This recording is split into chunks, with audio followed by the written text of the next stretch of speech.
हाँ भाई लॉन्डो, राम राम भाई। सन 1977 में इंडिया और ऑस्ट्रेलिया के बीच में एक मैच चल रहा था, जिसमें ऑस्ट्रेलिया का थॉमसन हमारे दिलीप वेंगसरकर को हिट विकेट करा हुआ है। मैंने अपने जीवन में इतना खतरनाक हिट विकेट पहली बार देखा। Oh, and he's out. He's out. He's been given out by the square leg umpire in the तो ये देखा तुमने, जब वेंगसरकर थॉमसन की बाउंसर से अपनी जान बचा रहा था तो उसका टुप्पा उछल गया, विकेट पे गिर गया और उसे आउट दे दिया। भाई जाने क्या सोच के वो हिट विकेट का नियम बनाया इन्होंने। अगर किसी आदमी का हवा से भी टुप्पा उछल के विकेट पे गिर जा तो उसे आउट दे देंगे।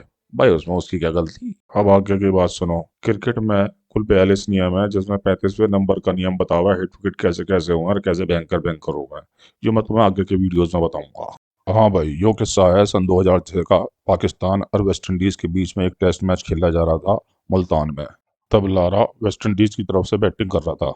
इंजमाम उल हक, जो उस समय पाकिस्तान टीम का कप्तान था, वो अपने बॉलर दिनेश कुनेरिया के दौरे पहुंचा और उससे कहा इसे स्लेजिंग कर, जिससे लारा अपना दिमागी आपा खोएगा और आउट हो जाएगा। वो बात और है कि लारा ने कनेरिया के इस ओवर में पहली गेंद पे चौका मारा था। और अब देखो कनेरिया के ओवर की कहानी पहली गेंद के बाद। बस ये दूसरी गेंद खाली जाने के बाद कनेरिया ने लारा को माँ बहन की तो जरूर बकी होगी। खैर कनेरिया तो यही बतावे कि मैंने टोंट मारते हुए वेल्डन लारा कही थी। अब जो भी हो, लारा ने फिर ना जीने दिया इसे और यो मिड विकेट की तरफ पहला छक्का, दूसरा छक्का लॉन्ग ऑन पर है। छक्का था यार, पट्टा लग जाती है अभी ताऊ के। फिर कनेरिया में बस बढ़ते हुए तीसरा छक्का। मैं अब तो छोड़ दे गरीब को। ना भाई ना, अब तो मैं 100 रुपए की खर्च लगा सकूं कि कनेरिया ने जरूर माँ बहन की गाली बकी होगी, जो तारा को समझ में आ गई होगी, वरना ऐसा कोई किसी को पीटता है क्या। भाई तीसरी क्लिप है कि कैसे कोई बल्लेबाज किसी गेंद को पूरे जांच परख के बाद छोड़े और गेंद का पूरा सम्मान करे, लेकिन कई बार ऐसा हुआ है कि बल्लेबाज अपने सम्मान की रक्षा नहीं कर पाता और आउट हो जा।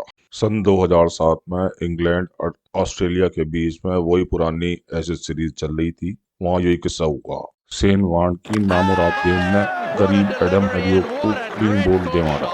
दरअसल हलियोक ने यो सोच कर गेंद छोड़ दी कि शेन वॉर्न बॉलिंग कर रहा है तो गेंद स्पिन होकर कटेगी, पर यो शेन वॉर्न चालाक निकला और इनने गेंद सीधी फेंक दी और गेंद को सम्मान देने के चक्कर में यो बेचारा एडम हलियोक पिल गया और अपने ही सम्मान की रक्षा न कर पाया। मैं मेरे यार, मैं तुझे इतनी सलाह दे सकूं कि ईमानदारी अगर ईमानदारों के साथ करे तो अच्छी खिलाव है, वरना तो यो बेवकूफी खिलाव है और मामा बना जा। 16 ऑब्स्ट्रक्टिंग द फील्ड। क्रिकेट की यो बछड़ भी कम परेशान करने वाली ना है। सन 2015 में इंग्लैंड और ऑस्ट्रेलिया के बीच में एक वनडे मैच खेला जा रहा था।